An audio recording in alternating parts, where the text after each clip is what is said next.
গাজায় ইসরায়েলি অভিযান প্রায় ২ বছর ধরে চলমান। ইসরায়েলি বাহিনীর লাগাতার হামলায় ধ্বংসস্তূপে পরিণত হয়েছে প্রায় গোটা উপত্যকা। এমনকি ফিলিস্তিনিদের জন্য মানবিক সহায়তাও ইচ্ছাকৃতভাবে বাধাগ্রস্ত করছে ইহুদি গোষ্ঠীর এই দেশটি। কিন্তু এমন মানবিক সংকটেও একদম নীরব ভূমিকা পালন করছে পুরো বিশ্ব। তবে এবার সেই নীরবতা ভেঙেছে স্পেন, প্রশ্ন তুলেছে ইসরায়েলের বিরুদ্ধে।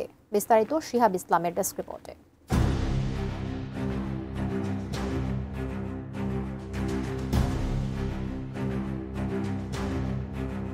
ইউক্রেনে রাশিয়ার হামলার প্রতিবাদে ইউরোপীয় ইউনিয়ন যেখানে একের পর এক নিষেধাজ্ঞা জারি করেছে, সেখানে গাজায় ইসরায়েলি আগ্রাসনের বিরুদ্ধে কোনো কার্যকর পদক্ষেপ না নেওয়ার প্রশ্ন তুলেছে স্পেন।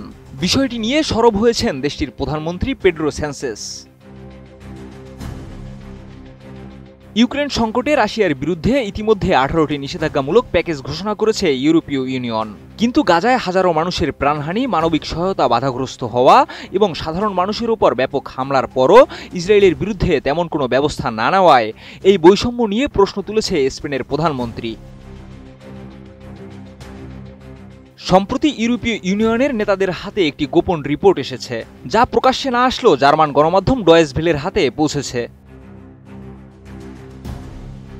যেখানে উঠে এসেছে ভয়াবহ সব পরিসংখ্যান। বলা হয়েছে, ইসরায়েলি অভিযানে এখন পর্যন্ত 55,000 ফিলিস্তিনি নিহত হয়েছেন। তাদের মধ্যে নারী, শিশু ও সাধারণ নাগরিকের সংখ্যাই বেশি। এমনকি নিহত হয়েছেন মানবাধিকার কর্মীরাও।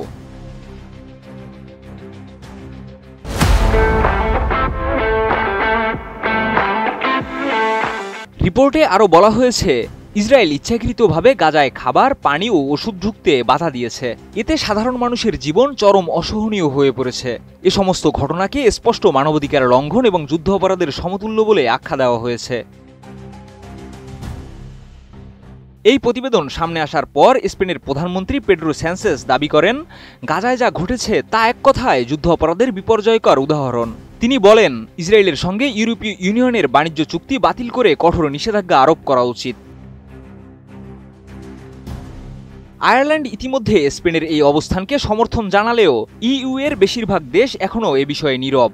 কারণ ইউরোপীয় ইউনিয়নে কোনো নিষেধাজ্ঞা জারি করতে হলে 27টি সদস্য রাষ্ট্রের সর্বসম্মতি প্রয়োজন হয়।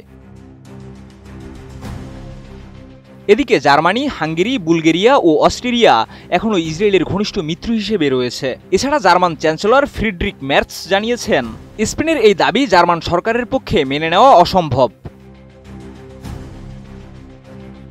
গাজা সংকট ঘিরে ইউরোপীয় ইউনিয়নের অভ্যন্তরে মতপার্থক্য ক্রমেই স্পষ্ট হয়ে উঠছে। এখন দেখার বিষয়, মানবাধিকার প্রশ্নে আন্তর্জাতিক সম্প্রদায় আদৌ কোনো ঐক্যমত গঠন করতে পারে কিনা।